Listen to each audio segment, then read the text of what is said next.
Project build झाल्यानंतर तो तुम्हाला डिप्लॉय करायचा असतो. मोस्ट ऑफ दी कंपनीजमध्ये अजाईल फ्रेमवर्क किंवा अजाईल मेथोडॉलॉजी वापरली जाते. मग अजाईलचे बरेच साऱ्या सेरिमनीज राहतात. स्प्रिंट प्लॅनिंग, त्यानंतर रेट्रोस्पेक्टिव्ह, टास्क असाइनमेंट आणि यासारख्या बऱ्याच प्लॅन्स असतात, राईट. त्याचे डिटेल्स आम्ही तुम्हाला लवकर शेअर करू. ज्यावेळेस तुम्ही डिप्लॉयमेंटच्या पार्टकडे येता तर एक प्रायमरी स्किल तुम्हाला यायला पाहिजे. ते प्रायमरी स्किल आहे तुमचं गिट. गिट खूप प्रमाणात यूज होतं, म्हणजे डेली एक पुश पुल करावं लागतं. असं म्हटलं जातं की काहीही झालं, आग जरी लागली तरी तुम्हाला पुल आणि पुश करूनच बिल्डिंगमधून बाहेर पडायचं आहे.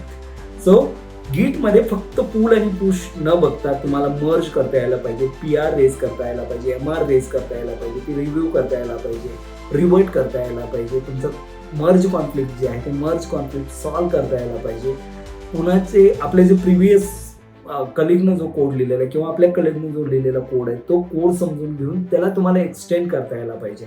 या सगळ्या गोष्टी ज्या आहेत त्या गिटच्या तुम्ही गिट कमांड प्रॉम्प्ट थ्रू किंवा गिट बॅश थ्रू करू शकता.